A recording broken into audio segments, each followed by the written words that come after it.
Friends, good evening. MCSC academy में आपका स्वागत है। आई होप आप लोग अच्छे होंगे, एंजॉय के साथ पढ़ाई भी कर रहे होंगे। जैसे आप लोग अदर सब्जेक्ट को एंजॉय के साथ पढ़ते हैं, उसी तरह आप लोग साइंस को भी एंजॉय के साथ पढ़ रहे होंगे। और अब आप लोगों को साइंस से तो बिल्कुल डर नहीं लग रहा होगा। स्टार्टिंग में आप लोग बायो से बहुत डर रहे थे कि क्वेश्चन नहीं आता, हम पढ़े नहीं हैं। तो अब आप लोगों को तो कोई दिक्कत नहीं हो रही होगी। इतने दिन से हम लोग इतना सारे चैप्टर्स को कवर कर चुके हैं, तो आप लोगों को कॉन्फिडेंस आ गया होगा। और अब आप लोगों को कोई भी क्वेश्चन में कोई भी दिक्कत नहीं होगी, और आने वाले किसी भी एग्जाम्स में आप लोग किसी भी क्वेश्चन को आसानी से सॉल्व कर लेंगे। और आप लोग वीडियो को बस ध्यान से देखा करें और बार बार रिवीजन ज़रूर किया करें, ताकि आपको पिछला वीडियो भूले ना। और वीडियो को बार बार देखेंगे तो आप लोगों को और भी कॉन्फिडेंस आ जाएगा, फिर क्वेश्चन आप लोग से कभी भी गलत नहीं होगा। और सारे क्वेश्चन जो होते हैं बहुत इंपॉर्टेंट होते हैं, मोस्टली IAS PCS में आए हुए ही होते हैं, और कुछ छोटे एग्जाम्स में ही आए हुए क्वेश्चन होते हैं। इसीलिए आप लोग वीडियो को सीरियसली देखा करें, सीरियसली पढ़ा करें। ओके, तो उसी क्रम में हम लोग कल जो वीडियो देखे थे उसमें हम विषाणु जनित रोग देखे थे, और उसी से रिलेटेड आज का भी है क्वेश्चन। तो चलिए हम लोग डिस्कस करते हैं।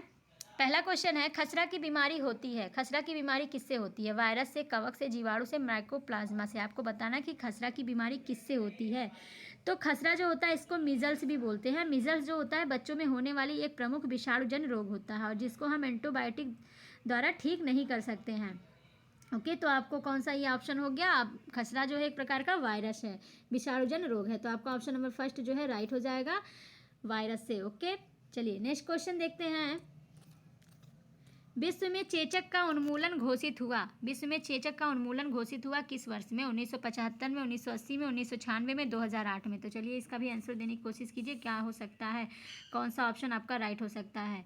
तो चेचक क्या होता है? चेचक जो होता है ये बैरियोला नामक विषाणु से होता है, जो कि आर्थ्रोपॉक्स वायरस परिवार का सदस्य है, और यह एक अत्यंत ही संक्रामक रोग होता है, जिसके विषाणु रोगी की त्वचा, थूक, वायु, वस्त्र इत्यादि के माध्यम से फैलते हैं। और यह रोग जो होता है मुख्यतः त्वचा को प्रभावित करता है, और इसमें रोगी को बुखार जो है लगातार बना रहता है, और शरीर पर लाल रंग के दाने निकल आते हैं। और इसके उपचार के लिए जो है चेचक का टीका लगवाना पड़ता है, और इसके लिए साफ सफाई का विशेष ध्यान रखा जाता है। और जो चेचक एक विषाणु जनित जो रोग है, इसके जो टीके का जो आविष्कारक है वो एडवर्ड जेनर ने किया था, और विश्व स्वास्थ्य संगठन द्वारा विश्व में चेचक का जो उन्मूलन है वो वर्ष 1980 में है।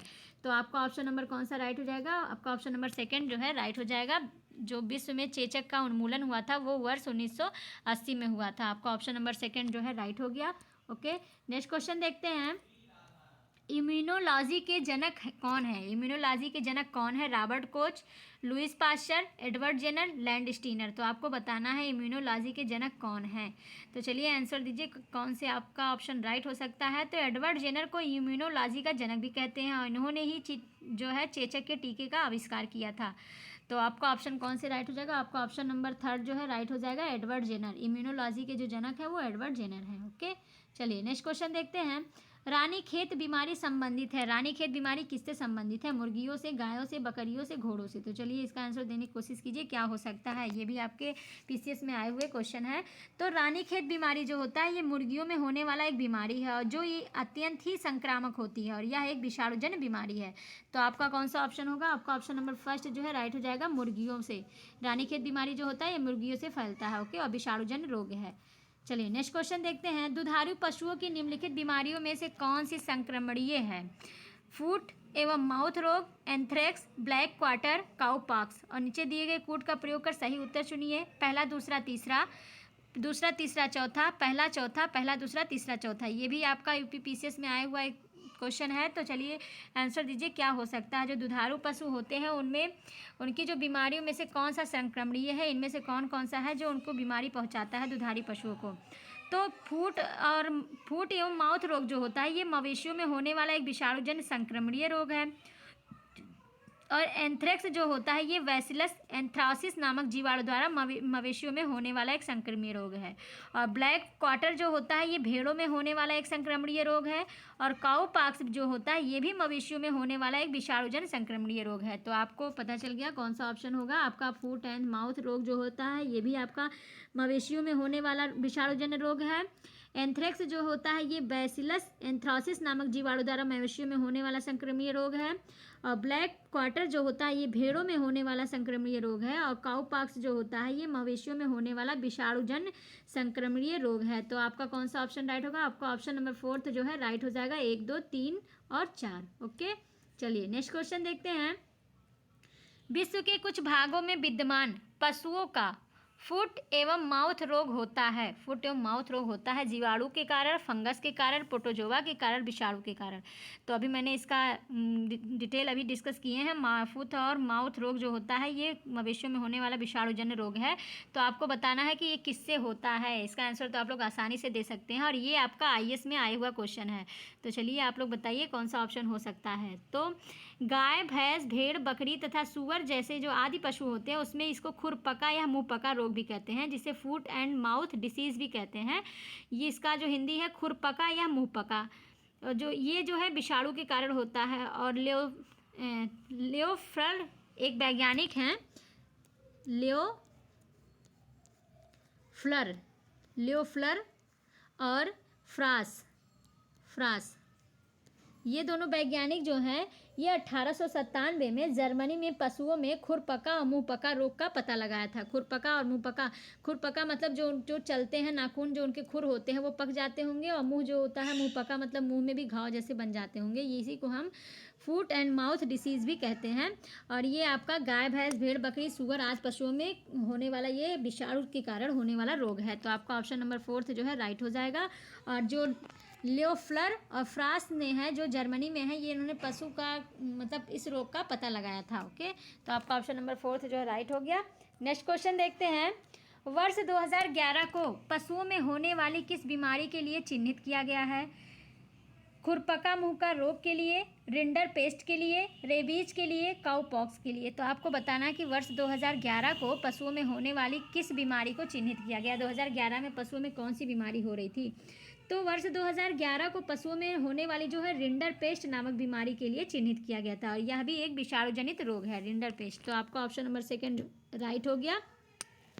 वर्ष 2011 को पशुओं में होने वाली रिंडर पेस्ट के लिए चिन्हित किया गया था। तो आपका ऑप्शन नंबर 2 राइट हो गया। ओके, चलिए नेक्स्ट क्वेश्चन देखते हैं। निम्नलिखित में से कौन सा बर्ड फ्लू विषाणु है? इनमें से कौन सा बर्ड फ्लू विषाणु है? जो बर्ड मतलब चिड़ियों द्वारा, पक्षियों द्वारा होने वाला बीमारी है। N5H1, NH5, HN5, H5N1, ये भी आपका UPPCS में आया हुआ क्वेश्चन है। तो चलिए बताइए कौन सा ऑप्शन आपका हो सकता है इसमें राइट। तो बर्ड फ्लू एवियन इन्फ्लुएंजा नामक रोग का ही प्रचलित नाम है, और जो कि H5N1 नामक वायरस के कारण फैलता है। जो बर्ड फ्लू है ये एवियन इन्फ्लुएंजा नामक रोग का ही प्रचलित नाम है, और यह आपका H5N1 नामक वायरस के कारण फैलता है या पैदा होता है, और यह एक संक्रामक रोग है। और पक्षियाँ मुख्यतः मुर्गे या मुर्गियों तथा बत्तखों को यह प्रभावित करता है। और H5N1 जो होता है ये वायरस मनुष्य को 2 तरीके से प्रभावित कर सकता है। एक तो सीधे मुर्गियों से मनुष्य में पहुँचकर, और दूसरा किसी संक्रमित आदमी के जरिए दूसरे आदमी के शरीर में पहुँचकर। और टैमी फ्लू जो होता है इसकी कारगर औषधि है। टैमी फ्लू जो है इसकी जो है कारगर औषधि है। तो आपका कौन सा ऑप्शन राइट है? आपका ऑप्शन नंबर 4 जो है राइट हो जाएगा। H5N1 ये आपका जो है बर्ड फ्लू विषाणु है H5N1। ओके, चलिए नेक्स्ट क्वेश्चन देखते हैं। निम्नलिखित में से कौन सा बर्ड फ्लू का कारक है? बर्ड फ्लू का कारक कौन सा है? H5N1, H1N1, Zika, retro. तो चलिए अभी मैंने आपको डिटेल बताया कि बर्ड फ्लू में क्या क्या होता है। तो चलिए इसका आंसर दीजिए जल्दी से, कौन सा ऑप्शन हो सकता है। तो H5 और N1 जो होता है ये इन्फ्लुएंजा वायरस का एक प्रकार होता है, और इसके कारण पक्षियों में एक अत्यंत संक्रामक या गंभीर श्वसन संबंधी बीमारी हो जाती है, जिसे हम एवियन इन्फ्लुएंजा या बर्ड फ्लू कहते हैं। तो आपका कौन सा ऑप्शन राइट होगा? आपका ऑप्शन नंबर 1 जो है राइट हो जाएगा H5N1। ओके, H5N1 जो है ये आपका वायरस जो होता है ये एवियन इन्फ्लुएंजा या बर्ड फ्लू होता है। ओके, तो आपका ऑप्शन नंबर 1 राइट है। नेक्स्ट क्वेश्चन देखते हैं। H1N1 विषाणु का प्रायः समाचारों में निम्नलिखित में से किस एक बीमारी के संदर्भ में उल्लेख किया जाता है? AIDS, bird flu, dengue, swine flu. तो चलिए ये भी आपका IAS में आया हुआ क्वेश्चन है, तो इसका भी आंसर देने की कोशिश करिए कि H1N1 जो विषाणु है समाचारों में प्रायः आते रहते हैं, ये बीमारी किसके लिए उल्लेख किया गया है? तो जल्दी से आंसर दीजिए क्या हो सकता है। तो स्वाइन फ्लू जो होता है ये इन्फ्लुएंजा कुल के अंतर्गत सुकर इन्फ्लुएंजा विषाणुओं द्वारा फैलाया जाने वाला एक संक्रमण है और इस वायरस को H1N1 विषाणु भी कहा जाता है। और मनुष्यों में यह संक्रमण मुख्य रूप से सुअरों से प्रत्यक्ष संबंध रखने वाले मनुष्यों में फैलने की संभावना रहती है। तो अब आप जान गए होंगे कि H1 और H1N1 जो होता है ये सुअरों से फैलने वाला रोग है। और स्वाइन फ्लू इन्फ्लुएंजा जो होते हैं ये इन्फ्लुएंजा कुल के अंतर्गत आते हैं और इसमें सुकर इन्फ्लुएंजा विषाणु द्वारा फैलाए जाने वाला रोग है और इस वायरस को H1N1 विषाणु भी कहते हैं। और मनुष्य में जो होता है यह जो होता है संक्रमण या सुअरों से प्रत्यक्ष संबंध रखने वाले पशु मनुष्यों में फैलने की संभावना रहती है। तो आपका ऑप्शन नंबर 4 जो है राइट हो जाएगा, स्वाइन फ्लू। ये आपका IAS में आया हुआ क्वेश्चन था, तो आप लोग इसको ध्यान से समझने की कोशिश कीजिएगा। ओके, चलिए नेक्स्ट क्वेश्चन देखते हैं। निम्नलिखित में से किस जोड़े का मिलान सही नहीं है? आपको बताना इनमें से कौन सा जोड़ा है जो सही मिलान नहीं है। इबोला वायरस चेचक, जीव सांख्यिकी पहचान, उंगली छापन तथा आइरिस स्कैन, क्लोनिंग, आनुवांशिक प्रतिकृति, DNA फिंगरप्रिंटिंग, पैतृक या अपराधी की पहचान। तो चलिए आपको बताना है इनमें से कौन सा है जो जोड़ा सही नहीं है। तो चलिए आंसर देने की कोशिश कीजिए। ये भी आपका PCS में आया हुआ क्वेश्चन है।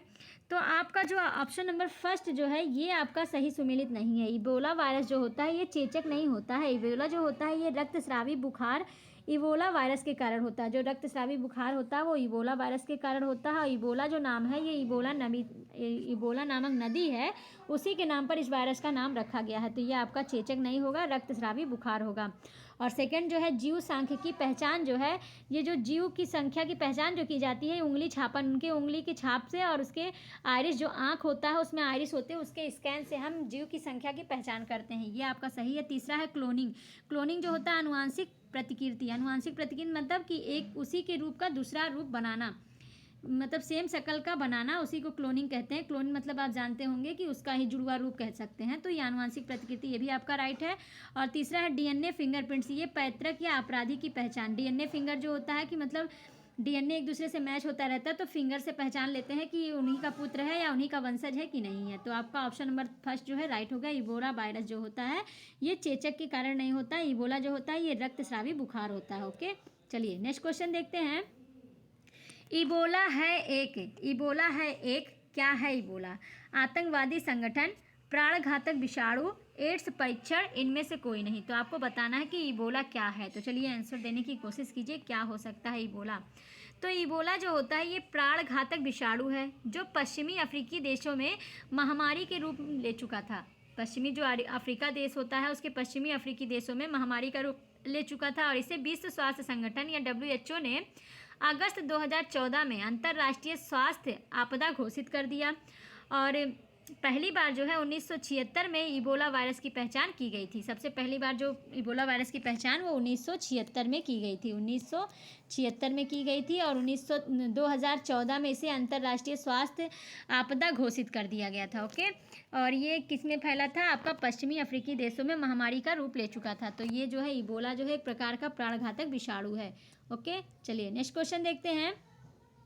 इबोला वायरस का नाम लिया गया है। इबोला वायरस का नाम लिया गया है किस चीज़ के लिए? एक शहर के नाम से, एक प्रांत के नाम से, एक नदी के नाम से, एक पर्वत के नाम से। तो चलिए इसका आंसर तो आप लोग बता सकते हैं, मैंने आपको बता दिया। यदि आप लोग ध्यान से सुन रहे होंगे क्वेश्चन का आंसर और मेरा डिटेल, तो आप लोग इसका आंसर देने में लेट नहीं करेंगे। तो चलिए बताइए इबोला वायरस क्या है। तो इस रोग की जो पहचान है वो सर्वप्रथम वर्ष 1976 में इबोला नदी के पास स्थित एक गांव से की गई थी और इसी कारण इसका नाम इबोला पड़ा। इबोला एक ऐसा रोग होता है जो मरीज के संपर्क में आने से फैलता है और मरीज के पसीने, मरीज के खून और श्वास से बचकर रहें। इसके चपेट में आकर टाइफाइड, कालरा, बुखार और मांसपेशियों में दर्द होता है और बाल झड़ने लगते हैं और नसों से मांसपेशियों में खून उतर आता है। इसके बचाव करने के लिए खुद को सतर्क रखना ही एक उपाय है, एकमात्र उपाय है। तो ये इबोला जो है एक नदी के नाम पर रखा गया है। तो कौन सा ऑप्शन आपका राइट होगा? आपका ऑप्शन नंबर 3 जो है राइट हो जाएगा। इबोला जो है एक नदी के नाम पर रखा गया। इबोला की जो पहचान हुई है सर्वप्रथम 1976 में इबोला नदी के पास एक गांव है। इस इबोला नाम नदी के पास एक गांव है और इसी के नाम पर आपका इबोला नाम पड़ गया था। और ये जो आपका इबोला नदी है ये कांगो नदी के पास है और अफ्रीका महाद्वीप में पड़ता है। ओके, तो आपका ऑप्शन नंबर 3 जो है राइट हो गया। चलिए नेक्स्ट क्वेश्चन देखते हैं। निम्नलिखित कथनों पर विचार कीजिए। उष्णकटिबंधीय प्रदेशों में जीका वायरस रोग उसी मच्छर द्वारा संचरित होता है जिससे डेंगू संचरित होता है। सेकंड है, जीका वायरस रोग का लैंगिक संचरण होना संभव है। उपरोक्त कथनों में से कौन से सही है? केवल एक, केवल दो, एक और दो दोनों, ना तो एक ना तो दो। तो चलिए आंसर दीजिए, आपका आईएएस में आया हुआ क्वेश्चन है, तो आपको बताना है कौन से इसमें सही है। तो उष्णकटिबंधीय क्षेत्रों में जीका वायरस रोग जो होता है एक विषाणु के कारण होता है, विषाणु या वायरस के कारण होता है, और इस जिसका वाहक जो होता है एडीज प्रजाति का मच्छर होता है। एडीज प्रजाति में जो मुख्यतः है आपका एडीज एजिप्टी होता है, ये मच्छर होता है। यह वही मच्छर होता है जो डेंगू, चिकनगुनिया और पीत ज्वर जो होता है रोग के कारक विषाणुओं का वाहक होता है। तो ये आपका पहला राइट हो गया। ये जीका वायरस रोग जो होता है उसी मच्छर द्वारा संचारित होता है जिससे डेंगू, चिकनगुनिया और पीत ज्वर रोग नामक विषाणुओं का वाहक होता है। ये आपका राइट हो गया। और जीका वायरस का जो है लैंगिक संचरण संभव होता है, ये भी आपका राइट हो गया। तो कौन सा ऑप्शन आपका राइट होगा? आपका ऑप्शन नंबर जो है थर्ड जो है राइट हो जाएगा, 1 व 2 दोनों। ओके, चलिए नेक्स्ट क्वेश्चन देखते हैं। निम्नलिखित में से कौन सा एक जूनोटिक रोग नहीं है? जूनोटिक रोग नहीं है, आपको बताना है कौन सा। Mucormycosis, rabies, plague, SARS. तो चलिए आंसर दीजिए क्या हो सकता है। तो पशुओं में मानव आबादी में फैलने वाला जो रोग होता है उसको जूनोटिक रोग या जूनोसिस कहते हैं, और ये जीवाणु, विषाणु या परजीवी से फैलते हैं। और इन रोगों के जो कुछ उदाहरण हैं जैसे Ebola, rabies, malaria, plague, leptospirosis, bird flu, anthrax आदि जो हैं। और म्यूकोरमाइकोसिस जो है ये कवक जनित संक्रमण है जो कमजोर प्रतिरक्षा प्रणाली वाले व्यक्तियों को प्रभावित करता है। तो आपका जूनोटिक रोग कौन सा नहीं हो गया? आपका जूनोटिक रोग म्यूकोरमाइकोसिस जो है ये आपका कवक से होने वाला बीमारी है जो हमारे इम्यून सिस्टम को कमजोर कर देता है। और रेबीज, प्लेग और सार्स जो है ये आपका जीवाणु, विषाणु और परजीवियों द्वारा फैलने वाला बीमारी है। तो आपका ऑप्शन नंबर कौन सा राइट हो गया? ऑप्शन नंबर फर्स्ट जो है राइट हो गया। ये आपका जूनोटिक रोग नहीं है। जूनोटिक रोग को ही जूनोसिस रोग भी कहते हैं, और यह जो पशुओं में मानव आबादी में फैलने वाला रोग है। ओके, तो आपका ऑप्शन नंबर फर्स्ट राइट हो गया। नेक्स्ट क्वेश्चन देखते हैं। चेचक नामक रोग किस विषाणु के द्वारा फैलता है? आपको बताना है चेचक नामक रोग जो है किस विषाणु के द्वारा फैलता है। बैरिशेला विषाणु, बैरियोला विषाणु, एक व दो दोनों, ना तो एक ना तो दो। तो चलिए इसका आंसर दीजिए कि आपका चेचक नामक रोग किसके द्वारा फैलता है। चेचक को हम स्मॉल पॉक्स भी बोलते हैं।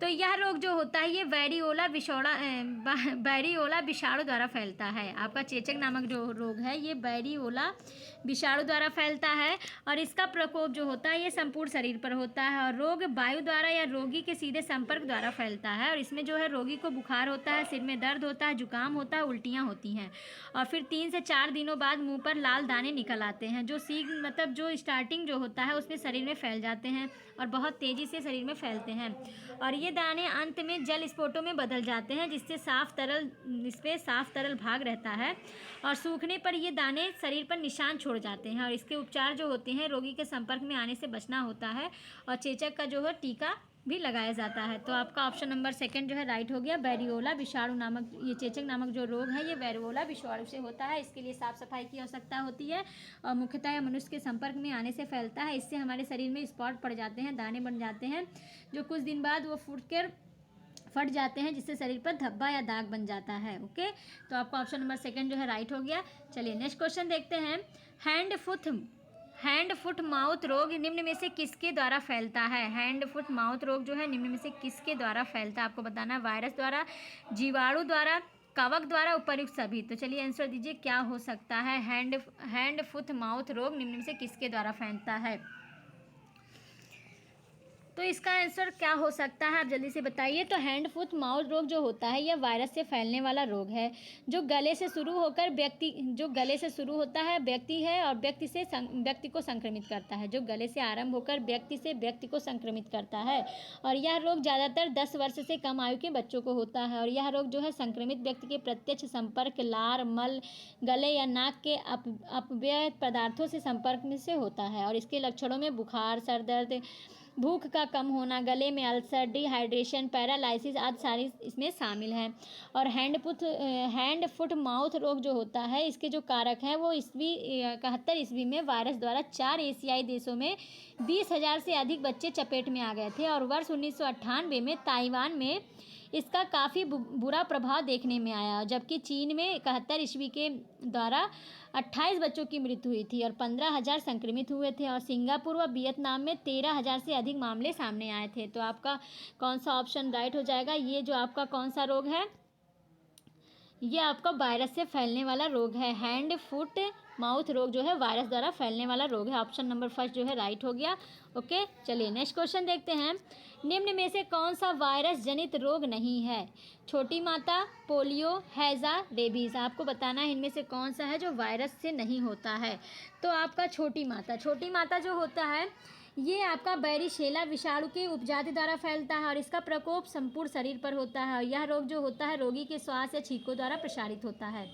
और इस रोग में जो है रोगी के शरीर पर छोटे छोटे दाने निकल आते हैं, हल्का बुखार हो जाता है, जोड़ों में दर्द होता है और इसका कोई उपचार नहीं होता है, बल्कि इसको साफ सफाई पर ध्यान दिया जाता है। ये आपका छोटी माता होती है जिसे चिकन पॉक्स कहते हैं। ओके, और ये आपका बैरिशेला विषाणु द्वारा होता है। सेकंड है पोलियो जो होता है ये पोलियोमिलाइटिस वायरस द्वारा फैलता है और इस रोग के जो विषाणु हैं भोजन जल के साथ बच्चों की आंत में पहुंच जाते हैं और आंत की दीवारों से होते हुए रुधिर प्रवाह के साथ जो है रुधिर प्रवाह के साथ मेरुरज्जु में पहुंच जाते हैं, जहां पर ये विभिन्न अंगों की मांसपेशियों को नियंत्रित करने वाली तंत्रिकाओं को क्षति पहुंचाते हैं और उसके परिणाम स्वरूप मांसपेशियां सिकुड़ जाती हैं और टांगे और हाथ जो है ये जो है निष्क्रिय हो जाते हैं, या मतलब बच्चे में विकलांग हो जाते हैं। और कभी कभी विषाणु जो है मस्तिष्क के श्वास केंद्र भी नष्ट कर देते हैं, जिससे रोगी सांस भी नहीं ले पाते हैं। और इसका जो रोकथाम है वो बच्चे को गंदे स्थानों पर नहीं खेलना चाहिए और बच्चों को पोलियो ड्रॉप्स पिलानी चाहिए। ये आपका IAS मेंस में आया हुआ क्वेश्चन है पोलियो के बारे में। ओके, और तीसरा क्वेश्चन है हैजा क्या होता है? ये आपका जीवाणु जनित रोग है जो विब्रियो कॉलेरी द्वारा फैलता है। ये आपका ये वायरस के द्वारा नहीं होता है, ये आपका जीवाणु के द्वारा होता है। और अगला है रेबीज़ जो होता है आपको पता होगा रेबीज़ के बारे में, रेबीज़ कैसे फैलता है। तो रेबीज़ जो होता है इसको हम हाइड्रोफोबिया के नाम से भी जानते हैं और यह एक घातक विषाणुजन रोग होता है जो केंद्रीय तंत्रिका तंत्र को मुख्यतः प्रभावित करता है और यह रोग 100% घातक होता है। और मनुष्य में यह रोग किसी ऐसे जानवर के काटने से होता है जिसमें रेबीज़ के विषाणु विद्यमान होते हैं, जैसे पागल कुत्ता हुआ, बिल्ली हुआ, गीदड़ हुआ। इसमें जो है सिर दर्द, गले में दर्द, हल्का बुखार इस रोग के इसके प्रारंभिक लक्षण होते हैं और रोगी को घाव के स्थान पर चिलमिलाहट होती है और धीरे धीरे शोर, तेज रोशनी, ठंडी हवा के प्रति रोगी जो होता है असहनशील हो जाते हैं और बाद में तरल पदार्थ को निगलने में भी दिक्कत महसूस होती है। और रोग की जो चरम सीमा में तो पानी देखते ही, पानी की आवाज़ से ही रोगी डर जाते हैं और अंत में क्या होती है, रोगी की मृत्यु हो जाती है। तो आपका ऑप्शन नंबर कौन सा राइट हो गया? आपका ऑप्शन नंबर थर्ड जो है राइट हो गया। हैजा जो है ये जीवाणु जनित रोग है। तो आपको छोटी माता, पोलियो और रेबीज़ के बारे में अच्छी नॉलेज प्राप्त हो गई होगी। ओके, चलिए नेक्स्ट क्वेश्चन देखते हैं। निम्नलिखित में से रेबीज नामक रोग किस अंग को प्रभावित करता है? लीवर, यकृत, मुंह, केंद्रीय तंत्रिका तंत्र। तो इसके बारे में मैंने आपको पहले ही बता दिया रेबीज क्या है, रेबीज किससे फैलता है, किस अंग को प्रभावित करता है और क्या क्या इसके लक्षण हैं। तो चलिए एक बार फिर से देख लीजिए रेबीज के बारे में और आप लोग आंसर दीजिए कि क्या हो सकता है, रेबीज किस अंग को प्रभावित करता है। तो रेबीज जो होता है इसे हम हाइड्रोफोबिया के नाम से भी जानते हैं और यह एक घातक बीमाणुजन्य रोग होता है। यह केंद्रीय तंत्रिका तंत्र को मुख्यतः प्रभावित करता है। यह रोग 100% घातक भी होता है और मनुष्य में यह रोग किसी ऐसे जानवर को काटने से होता है जिससे रेबीज के विषाणु विद्यमान होते हैं, जैसे पागल कुत्ता, बिल्ली और गीदड़ होता है। और सिर दर्द, गले में दर्द और हल्का बुखार इसके जो है प्रारंभिक लक्षण होते हैं और रोगी को घाव के स्थान पर चिलमिलाहट होती है, मतलब खुजली होती है और धीरे धीरे जब शोर होता है या तेज़ रोशनी या ठंडी हवा जब होता है तो रोगी इससे डर जाता है और बाद में जो है जो तरल पदार्थ होते हैं उसको निगल भी नहीं पाते हैं, निगलने में उसको दिक्कत महसूस होती है। और रोग की जब चरम सीमा बढ़ जाती है तो ये पानी देखते ही या पानी की आवाज़ सुनते ही डर जाते हैं और अंत में इनकी मृत्यु हो जाती है। और तो इसका ऑप्शन कौन सा राइट हो जाएगा? और इसके लिए जो है एंटी रेबीज़ टीका लगाकर रोगी को रेबीज़ से रक्षा भी की जा सकती है और रेबीपुर तथा HDCV इस रोग के लिए बनाए गए एक नए टीके हैं और इस टीके की जो खोज है ये लुईस पास्चर ने किया था। तो आपका कौन सा ऑप्शन राइट हो जाएगा? रेबीज़ द्वारा जो होता है आपका केंद्रीय तंत्रिका तंत्र जो है प्रभावित होता है। आपका ऑप्शन नंबर 4 जो है राइट हो गया। ओके, चलिए नेक्स्ट क्वेश्चन देखिए और आज का लास्ट क्वेश्चन, निम्नलिखित में से किस किस्म के हेपेटाइटिस विषाणु जल से होते हैं? आपको बताना इनमें से कौन से प्रकार के जो बीमारी है वो हेपेटाइटिस विषाणु जल से होते हैं। हेपेटाइटिस ए, हेपेटाइटिस विषाणु बी, 1 व 2 दोनों, ना तो 1 ना तो 2। तो चलिए आंसर दीजिए क्या हो सकता है। तो हेपेटाइटिस जो होता है इसको यकृत शोथ भी कहते हैं और यह एक यकृत रोग है जो हेपेटाइटिस नामक वायरस के संक्रमण से होता है। और भारत में इस समय हेपेटाइटिस के बी एवं सी जो किस्म के जो विषाणु हैं उसमें करीब लगभग 5 करोड़ 80 लाख लोग संक्रमित हैं। हेपेटाइटिस बी और सी से लगभग 5,80,00,000 लोग संक्रमित है। ये भी आपका आईएएस में आया हुआ क्वेश्चन है। और विश्व भर में एड्स को सबसे खतरनाक बीमारी बताया गया है, लेकिन हेपेटाइटिस से मरने वालों की संख्या जो है एड्स से 10 गुना अधिक है। और दुख की बात यह है कि बाजार में इसके टीके उपलब्ध होने के बावजूद भी भारत में हर साल 2 लाख से ज़्यादा लोगों की मौत हेपेटाइटिस के कारण ही होती है। और हेपेटाइटिस जो विषाणु होते हैं ये 6 प्रकार के होते हैं, A, B, C, D, E और G होते हैं। और मनुष्य जो होते हैं इन सभी किस्मों के विषाणुओं के वाहक होते हैं। और ये विषाणु जो होते हैं संक्रमित मनुष्य में स्वस्थ मनुष्य के शरीर में प्रवेश कर सकते हैं। और ए और ई जो किस्म के विषाणु होते हैं ये पानी में पैदा नहीं होने वाले हैं, ये पानी में पैदा नहीं होते हैं, ए और ई। और ये विषाणु जो होते हैं थूक या जो आदि गंदगी वाले जरिए से फैलते हैं, जबकि अन्य किस्म के जो विषाणु होते हैं ये रक्त के जरिए से संक्रमित होते हैं। और इसमें जो हेपेटाइटिस बी और सी जो किस्म के विषाणु हैं ये अधिक खतरनाक होते हैं।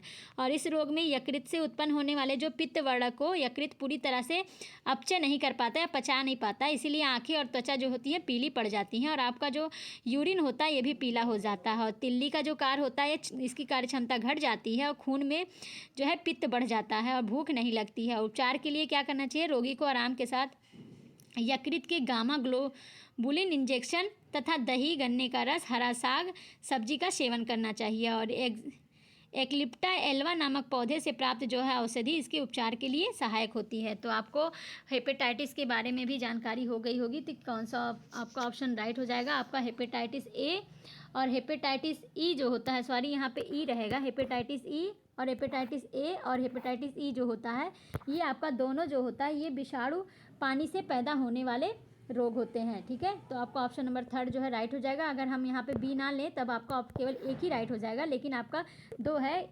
हेपेटाइटिस ए और हेपेटाइटिस ई जो है ये दोनों आपके जल में किस्म के जो विषाणु हैं पानी में पैदा होने वाले हैं। तो आपका ऑप्शन नंबर 3 तो राइट हो जाएगा। तो इस प्रकार फ्रेंड आपको आज का सेशन अच्छा लगा होगा, आपको नई जानकारी मिली होगी, नई बीमारियों के बारे में जानने को मिला होगा और आपको इंटरेस्टिंग लगा होगा आज का वीडियो। तो जब आप लोग वीडियो को रिवीजन किया कीजिए और बार बार रिवीजन कीजिए, बार बार पढ़ा कीजिए और पिछला वीडियो जरूर देखते रहा कीजिए ताकि आपका सीक्वेंस बना रहे। तो आज के लिए बस इतना ही, अब मिलते हैं नेक्स्ट वीडियो में। तब तक के लिए thank you so much all friends.